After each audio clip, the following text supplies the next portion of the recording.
He's the loving single father of 2 young boys. He lived for those boys. A highly valued employee. Always did what he was told, just gave it 100%. A guy without an enemy in the world. We haven't found anybody that he had any problems with. No one. No one. So who in the world would want to get rid of John Terry?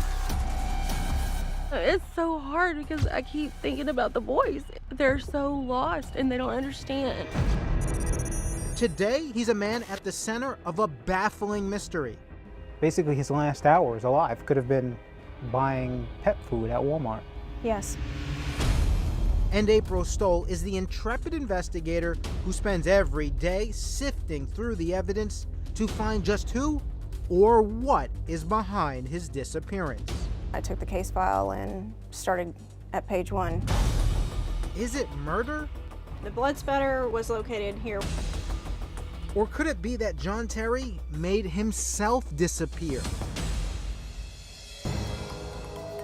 It starts as a typical beginning of the weekend for John Terry in Hillsboro, Texas. He leaves work on Friday and does some routine shopping. You can even watch along on a store surveillance tape at Walmart during what may be his last hours alive. We see him pull into Walmart. He goes in, he buys a bag of dog food, a bag of cat food. This is the last time that John is seen publicly, right? Is this after Walmart, you just lose track of him? This is the last time that he is seen alive. And from that point until this day, everything about John Terry is shrouded in mystery. The next day, his abandoned Jeep is reported to police by a road crew working a pipeline on a remote dirt road about 20 miles from his house. Well, I think it's significant that the keys were still in the ignition, the windows were rolled down, his cigarettes were in the passenger seat, the cell phone was in the back seat, the cat and dog food was in the back seat. What about his wallet? No, there was no wallet in the vehicle. And for investigator Stoll, the car itself is a hotbed of unanswered riddles. There was also loose paperwork in the cup holder area. Just the way that it was positioned, it looked like it had been shuffled around almost intentionally. Like what, the crime scene was staged? Yes, things moved around to give a deceptive appearance. And that's not all cops are thinking. Do you think John drove his car to that road? No. So if John Terry didn't drive his car to where it was found, who did and why? Police say you have to go back to the remote cabin where John was living. That's where they believe he went after leaving the Walmart straight home. What they don't know is if he ever made it past his own front door. The exterior of the door, they did locate some small areas of blood spatter, and those were collected. Other than that, there was nothing that appeared out of the ordinary. And where was the blood spatter? Right here where the letters are, we have A and D up here, and B and C down below. Once it was collected using the swabs, it absorbed all of the sample. You're waiting for the DNA results. If it comes back that it was in fact John Terry's blood, what does that mean? That's pretty indicative of something violent happening out at his house. Something violent, like murder? With the killer possibly driving off in John's car and leaving it on that dirt road 20 miles away. If you're gonna hurt somebody, you have many areas out here where you could hide the body and then take the vehicle and as a diversion, take it somewhere else far away and make it look like he never made it home that night. A search of the area yields no body, and investigators begin retracing John Terry's last few days. They learn that his 2 young children are with their mother, John's ex-wife Rachel, for the weekend. It was Mom's weekend with the boys. She picked up the boys from school. Police say Rachel and her live-in significant other, Stephen Oberly, last saw John earlier on the same day he disappeared. They stopped by his job to pick up overnight bags for the kids. Stephen was in the car, he never got out of the car. It was noted that Stephen and John may have waved at each other, but they never had any kind of face-to-face exchange. Rachel was interviewed by police shortly after John Terry went missing, but investigator Stoll says she has a few more questions. In fact, there's a long list of people investigators would like to question. One of them, a person John reportedly had an appointment with to buy a new bed. John had made a Facebook post the evening before he disappeared, and he said, "I'm getting my new bed tomorrow. I'm tired of sleeping on this cattle guard." But nobody can tell us where he was getting the bed from. Investigator Stoll says something about it doesn't feel right. It doesn't add up when you talk about motive.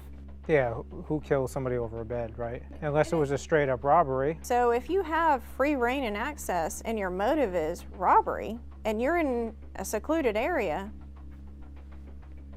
why don't you take everything you can? But for a guy who didn't seem to have any enemies, there are certainly a lot of different theories about who wanted him to disappear. Friends and family say John Terry had recently ended a relationship with a girlfriend. Anyone that would raise a red flag, someone who just turned out to be just bat crazy. One girl that he had went to school with, that he had known for a better portion of his life. Don't know if you'd call her bat crazy or not, but I believe they just tried to mingle and it didn't work.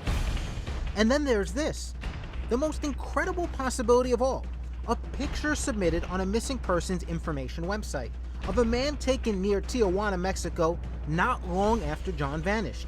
He's a dead ringer for John, and the frightening description that comes with it sure seems to fit. He needs to go back to America. He needs help. He is going to end up dead on the street. I asked him his name. He replied his name was John. There were several people who had seen that photograph and started commenting about it. John Terry is gone, disappeared from the face of the earth. But cops may be closing in on what happened. My gut tells me it's going to be a homicide case. I really believe that. Things just don't add up for him just to fall off the face of the earth like he did. Police are anxiously awaiting DNA test results from his car and his blood-spattered front door. One theory? The culprit is someone connected with selling him a bed. What would cause someone to kill someone because they bought a bed? So it's interesting that he made the Facebook post in the first place and then there's no bed.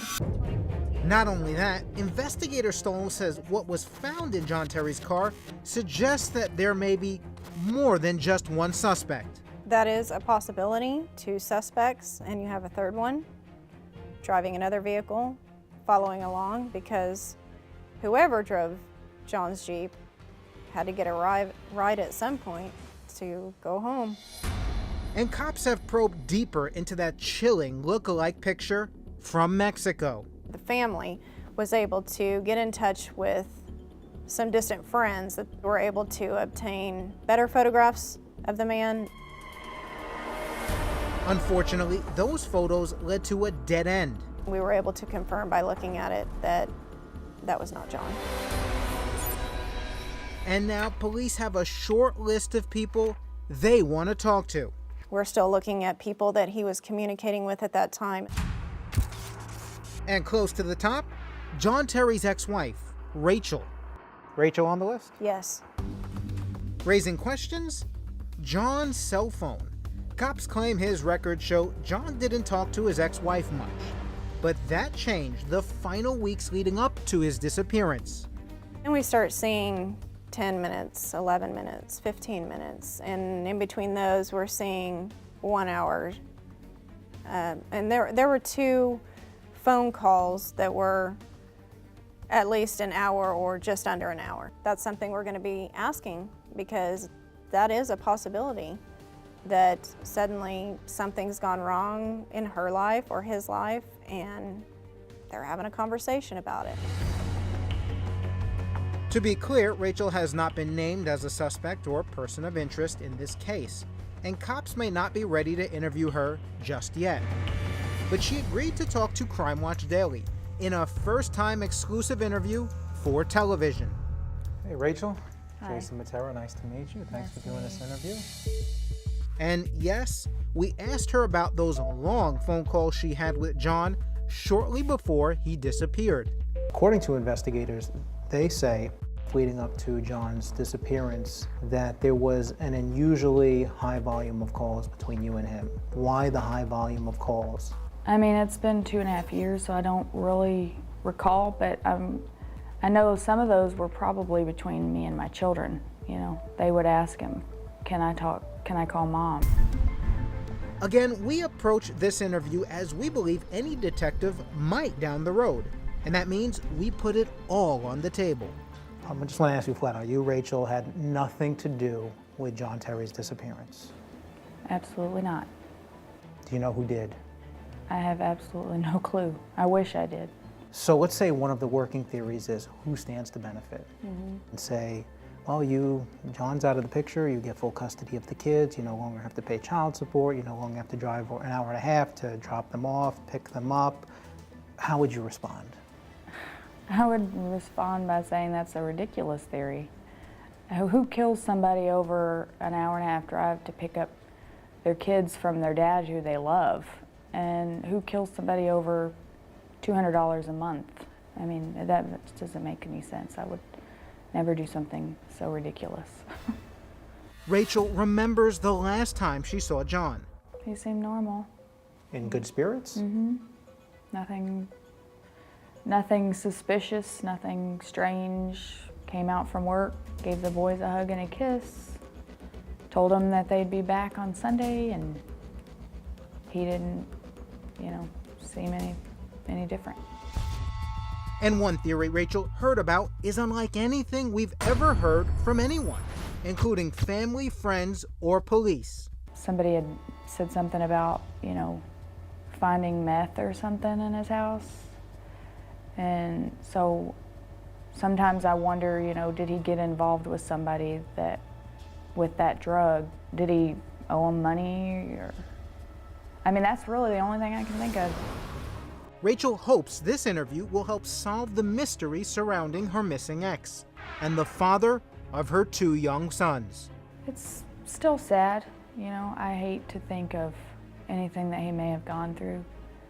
I hate thinking that we may never see him again. I think back on, all the years, and it's just hard to think that he may not be here anymore. And so now Rachel Terry and a few other people will soon face detectives with questions of their own. And maybe some questions they never saw coming if what Investigator Stoll says is any indication. There will be a lot more interviews. We do have some other things that are at the lab that, right now I'm going to keep those under wraps. But it's there, and I strongly believe that when the results come in, we will likely narrow this down substantially. And investigator April Stoll? Well, you can always find her in the same place from where she hopes to eventually crack this case. In the evidence room. Finding John, bringing him home, that needs to be done. Now it's time for you at home to help solve this case. At the time of his disappearance, John Terry was 30 years old and had a full beard. If you know anything about his disappearance or saw him the night he vanished, please contact the Hill County Sheriff's Office at 1-254-582-5313.